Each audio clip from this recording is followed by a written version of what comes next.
Wednesday, I believe. Um, Today I just want to clarify, just in case, because I didn't say in the last video, I just want to say hey, I am not a Republican. I'm not a Trumper. I'm not even anybody that remotely believes that there is any sort of difference between, a Republican or a Democrat, or any politician really, because Trump apparently isn't really a Republican. I don't know. But no, it's I think I just really want to make it abundantly clear in hopefully 20 minutes or less that, yeah, no, she does not subscribe to politics at all. And, I often wrestle with this only in that, there's two ways I think about politics.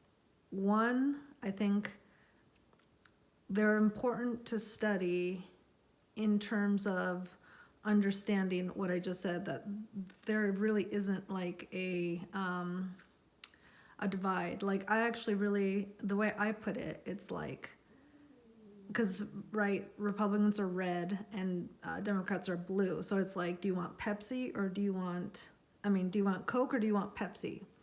And it's just dude, I don't drink soda. She drinks water, right?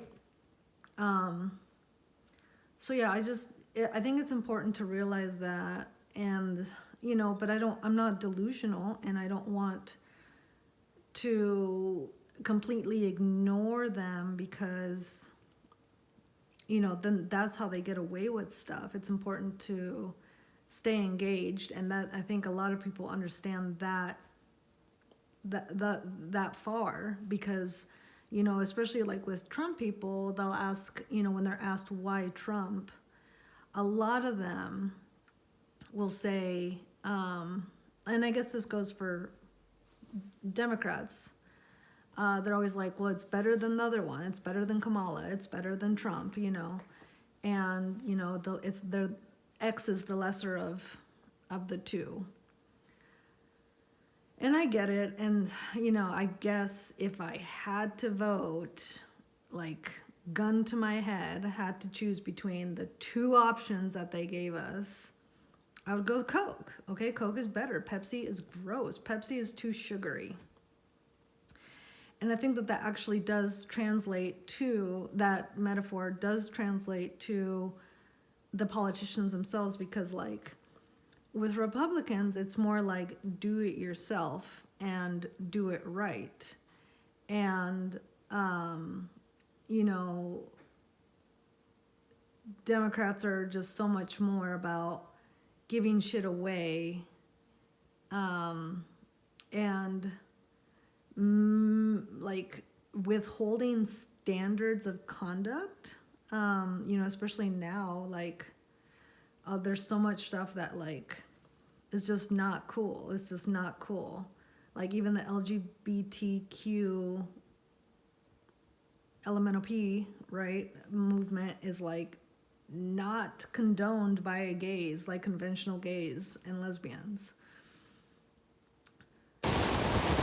I really do not want anybody to think that I'm a Trump person or a Republican or whatever. It's just no, absolutely not. She's not on it.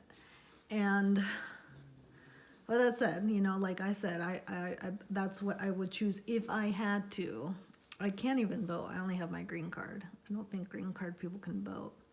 Or maybe they can. I have no idea. But, really it is what it's going to be.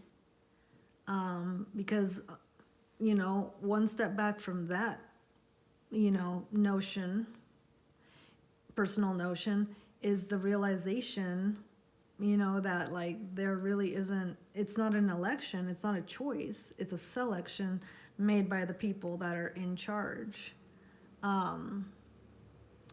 So, it's why fret about something you can't even really control? That's not smart. That's not good. I think in an idyllic sort of way, you know, I'd like to think of myself as like an anarchist, you know, some type. I'm not sure. I have not gone into the factions of that society, of that ideological mindset, you know. But for sure, like, I know that,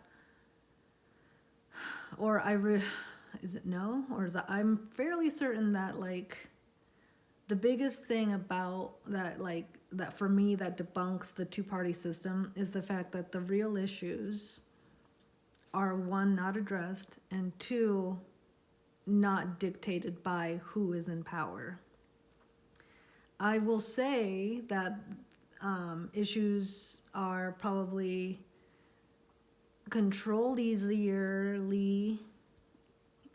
by certain parties. Certain issues are going to be much easier to you know, be promoted and passed, so to speak, when a certain color is, when Pepsi's in charge, right? It's going to be much easier to promote immigrant shit, right? But you know, if a Republican is in charge, it's going to be so much easier for, God, I don't even know, just economic shit. I don't know. This is very general.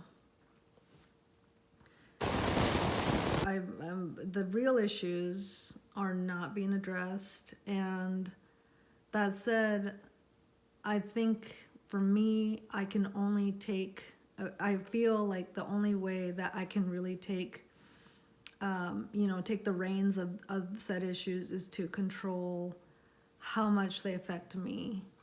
Now, I'm not going to say that I show up to like city council meetings. I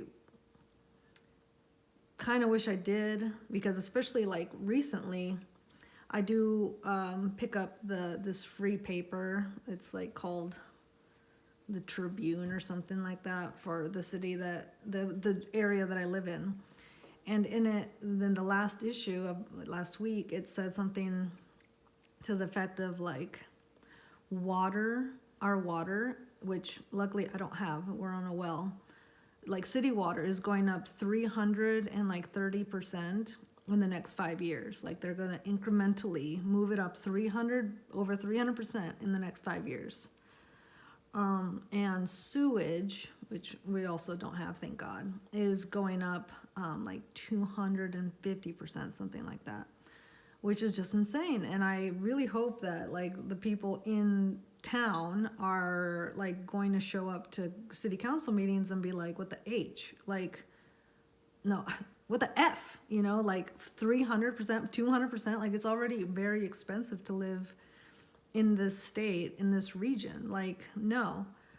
I don't know. But the issues politically that are not talked about, that I think do matter, that can be controlled, are technology, food,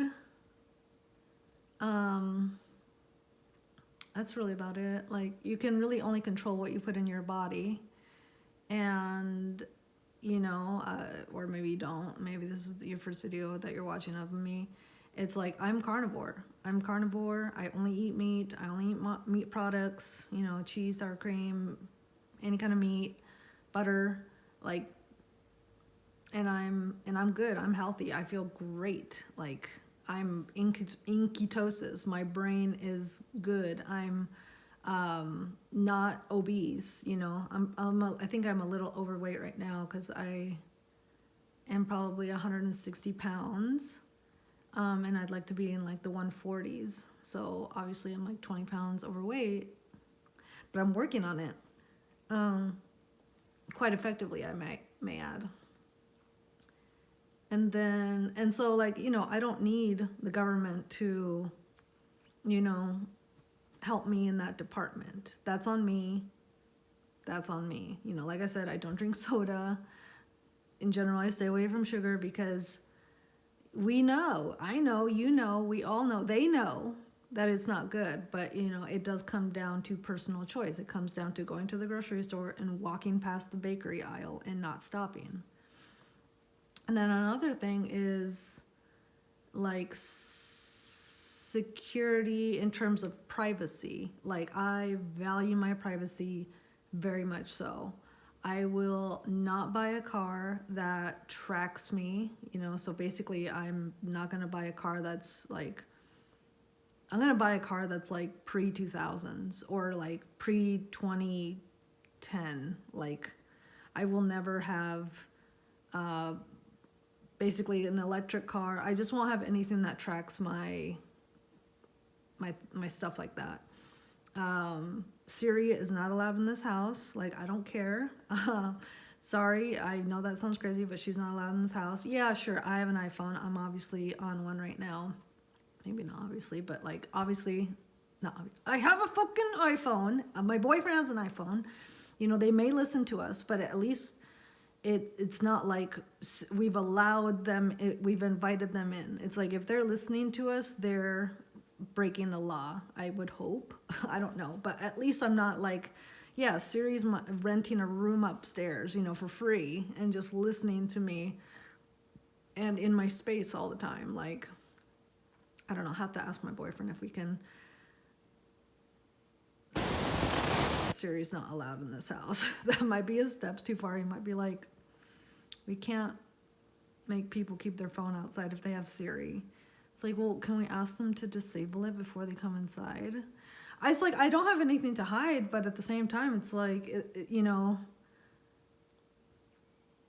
it's, I don't want it anywhere around me. Like, I don't trust it. I can't. Anyway, shut up. And, you know, just, I think keeping that sort of like healthy mindset, what is, because like I look at people that are super into politics, you know, and it's just like, you guys are sick. Like all these Democrats, right? When Trump got elected, they were like, ah! You know, they were like melting down, and it was just like, Jesus, like, you know, and it was all for like abortion. I guess that's like what it really comes down to. Like they just don't like how he feels about abortion or how politicians feel. But like, I don't know, like with abortion, like I look at it holistically. Like, yeah, lady, sorry, but it is not good for your body. Like I think with every abortion, your risk of getting cancer like goes up like 10% or something like that. It's crazy. Look into it. I've never had an abortion, but psychologically, I've seen what it does to women, and it's not good. Like, you know, decades will go by after it, and they'll literally think of their dead unborn thing that they, you know, either with guilt or just, you know, realizing that like, oh, they would have been 3 today or something like that, you know, or 13. And that's just like sad. It's like maybe you should have just had it. If you're thinking about them every day, like maybe you should have just fucking had them. Especially when they went on to not have kids, there's regret there. And I think, you know, overall, like on the macro level, maybe that's, I'm not sure if that's the right way to say it, but like if abortion was illegal, I do think that it would raise the value of sex, which should be very high. It should be not a flippant thing you do, one does. And it would clean up the way that women treat themselves, men treat women, and that Americans, because that's what I'm talking about, think about sex. Like, sex is sacred. Sex is risky. You know, it can lead to disease or a baby. And while those are two things on, you know, opposite sides of the spectrum, either one is a really big deal. It's just, you know, I think ultimately, like, I would have to say that I'm pro-life, because I mean, just saying that out loud doesn't sound bad. It sounds good. Like, I am pro-life. Pro-choice is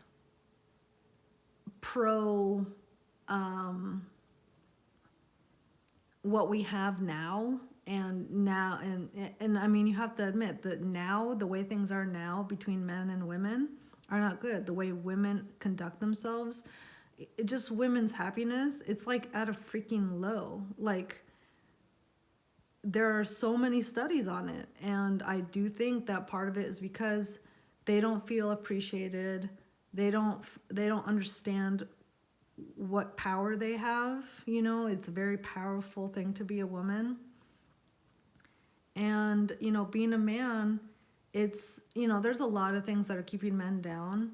But I do think that one thing is, like, it's too easy to be a man. Like, it comes down, one facet, or the entire facet of men's problems comes down to it's too easy to be alive for them. It's inherently hard to be a man, and that's good. Like, men should sharpen each other, men should sharpen themselves. But here we are in 2024, and for a while now, where men can just, you know, get on a phone and get laid. You know, I know it's not as easy, you know, if they were a woman, but, like, you know, the bar scene, like, they, you know, a guy can go to a bar and, you know, as long as he has a nominal amount of game and a woman's drunk enough, he can probably get laid. Maybe not every night, but, you know, if a guy went out seven days in a row, 7 nights in a row, he'd probably get a pork or two, you know, because women, again, do not have the spiritual wherewithal to understand that, you know, they are the womb of life. They are the feminine divine. They are, you know, a prize. I don't know. I don't want to get too far into that because that's not my realm, quite honestly. Like, and I don't even want to get that deep into it because, you know, having self-respect isn't something that, like, you need to be congratulated about. Like, I mean, kind of, sure, because it's easy to get down on yourself, you know, with, like, the social media age that we live in. And, you know, even, like, when it was just Hollywood starlets and stuff like that, like, yeah, it's like, man, they're so pretty, you know, and I'm just here in suburbia or wherever you are, you know, looking not like that. Like, it is hard, I guess, you know, comparison is the thief of joy. And, you know, even in school, like, there's a hierarchy. Everyone puts themselves in order, right? And it's really easy to realize that the vast majority of us are lower on the totem pole comparatively speaking, oftentimes, you know. But luckily, you know, you need to realize, women, and men too, that, like, beauty comes from within, and that becomes abundantly clearer and clearer as you get older. Like, in the beginning, yeah, sure, like, a cute girl is a cute girl, but you know, a girl turns into a woman, and if a woman is indeed a cunt, that shows. And it doesn't matter how symmetrical her face is or how banging her body is. If she's a cunt, you know, she's gonna get cheated on, she's gonna get left, she's gonna, you know, not have her forever husband, or somebody that truly loves her because she's ugly, right? Really wanted to clear that up because I don't know if that was clear. I don't know if that was ambiguous, but I really am just like, no, can't have that out there without some sort of clarification. Lastly, I'll say that James Corbett, his show is called The Corbett Report, Corbett. It's this guy, he's Canadian, but he lives in Japan. I love him. I think if you want to, you know, align yourself with somebody politically, he's a good place to start. So thanks for stopping by. You take care. Bye.